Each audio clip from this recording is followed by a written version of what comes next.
I'm Deborah Ishihara. This is Talking Work. I was listening to one of our lawyers chatting the other day about diversity and inclusion, and particularly the inclusion element of that. What she said was so interesting that I thought I'd invite her onto the podcast. Welcome to Talking Work, the employment law podcast by Jus Laboris. In each episode, we invite a different guest to discuss what's happening in the world of work. If you're an HR professional of any kind, this podcast is for you. Emily Rowley is a senior associate at our UK specialist pensions firm Sackers. She's got some very interesting thoughts on D&I that apply both from a pensions point of view, which is her specialism, but also across HR. Hi, Emily. Thanks for joining us. Hi, Deborah. Now, Emily, let's start off with diversity. What's meant by diversity, both in a pensions and in a more general business context? So, in its most simple term, diversity really just means having a range of difference. So, in a general business context, this really means ensuring that there are good employment practices in place that recognise the value of a diverse range of people in terms of attracting, retaining, and promoting individuals. And in particular, a lot of the focus has been on placing as well as improving the diversity of management teams. For pension schemes, the application is a bit trickier given the context. So in the UK, a lot of company pensions are provided by trust-based occupational pension schemes, which are managed by a board of trustees. So when we talk about diversity in a pensions context, we're often talking about the diversity of those trustee boards. Okay, and is all this just ethically good, or does it actually help your business too? Do diverse groups of people, for instance, make better decisions? Yes, there've been quite a lot of studies on this. And in my sphere of pensions, we've actually had a statement from our UK regulator, the pensions regulator, coming out to say that it notes that there is a wealth of evidence that has highlighted how diverse and inclusive teams do drive better results. So within the pensions industry, unless that is diverse and inclusive, can't really claim to be representative of pension savers, with the risk here being that a lack of diversity may result in poor outcomes for those savers. So my understanding is there is a lot of evidence that diverse groups make better decisions and therefore can drive better results. So, having established that we should all do it, then, how can trustees of pension schemes make sure they attract a diverse range of people? So here in the UK, our legal system requires pension scheme boards to be made up of at least 1/3 of member-nominated trustees, which requires a process that involves a nomination and selection involving some of the members of the scheme. And the other trustees are then typically nominated by the company sponsor. So for trustees nominated by the company, really it's for boards to engage with the corporate sponsor to speak to it about how it considers diversity in appointing members of the board. Trustees then have a bit more influence on member-nominated trustees because we're seeing a number of schemes moving away from an election process that might typically be held by postal vote to a selection process whereby a panel may interview possible trustee candidates. And this then allows the panel to assess and appoint trustees based on the skill set of the candidate as against the existing makeup of the board. And how easy is all this to do in practice, though? Does it always work in a straight line, or are there nuances about the kind of diversity that's suitable in different cases? Yeah, I mean, it's definitely not easy. As for us, this is a system where you're reliant on individuals putting themselves forward for the trustee role in the first place. So the question is really then, how can trustee boards try to make sure that the people coming forwards are a diverse range of people? What we've seen trustee boards look at is really taking a refreshed look at how the role of a trustee is advertised and promoted, and perhaps moving away from a scenario where individuals have to show the trustee board what they have and what they can bring to the role, and move it and flip it so that it's really focusing more on what individuals can gain from being on the board itself. We're also seeing schemes look at a broader range of communication tools, such as using websites, video content, as well as meet the trustee days as well. But really, a part of the challenge is again moving away from what are maybe traditional good skills and making sure those aren't prohibiting particular groups of candidates from coming forward or progressing further. You know, for example, perhaps mandating a particular element of expertise that perhaps younger candidates may not be able to demonstrate. Mm-hmm.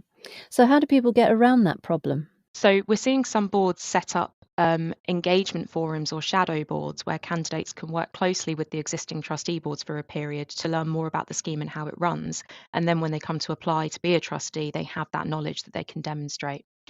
But as well, in part for the pension schemes in particular, the challenge is going to be that the range of possible applicants is going to be limited by the diversity of the scheme membership itself.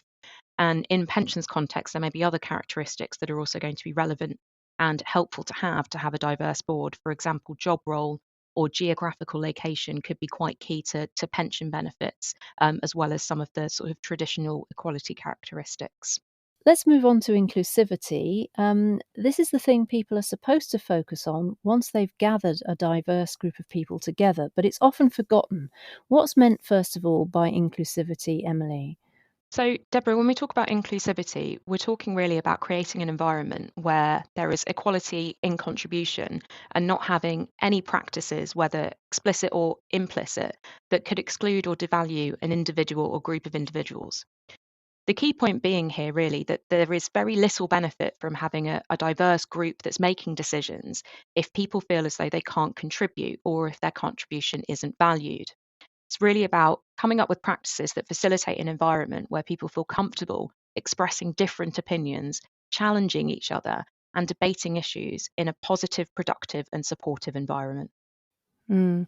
So, how can you create an inclusive environment then? It actually sounds like it's quite hard, and it sounds like it's not a one off, but something you'd need to keep plugging away at. Absolutely. And I think the key thing is really that it is down to respect and listening to other people. As you say, Denver, it's not a one off, but about creating practices in the long term that are going to ensure on an ongoing basis that people feel comfortable and heard and able to express an opinion. And this is going to change over time depending on the particular individuals in the group in question. And so flexibility is going to be really key. Some simple things to consider in a sort of a meeting setting, making sure everyone perhaps has an opportunity to speak before a decision is made, rather than necessarily just opening the floor up to dominant voices, which could then make the conversation or the decision go in a particular way that's dominated by a particular confident individual. And a strong chair is really helpful there in facilitating and managing that discussion equally and not pushing their own agenda or opinion forwards. The key point here is trying to avoid groupthink and letting people express and share and challenge alternative thoughts. There's a lot of very interesting stuff there about how we all work together.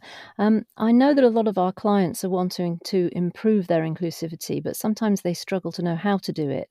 Are there any elements of good practice that you particularly recommend people embed in their HR practices? So, of course, although we focus on pension schemes, there are a lot of parallels that could have broader application. Probably an easy starting point is unconscious bias training and to make sure that people are being trained on D&I considerations. We're also seeing a lot of organisations in our schemes considering diversity and inclusion policies. And these are really an opportunity to review current practices and set targets for improvements in the future.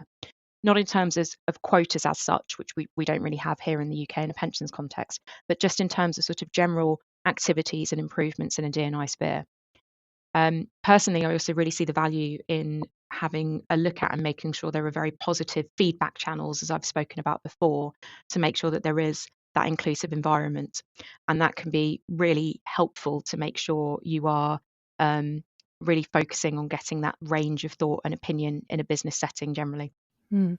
So, overall, then, in your industry, which is pensions, are you seeing trustee boards starting to think about D&I properly yet, or is it still largely an aspiration?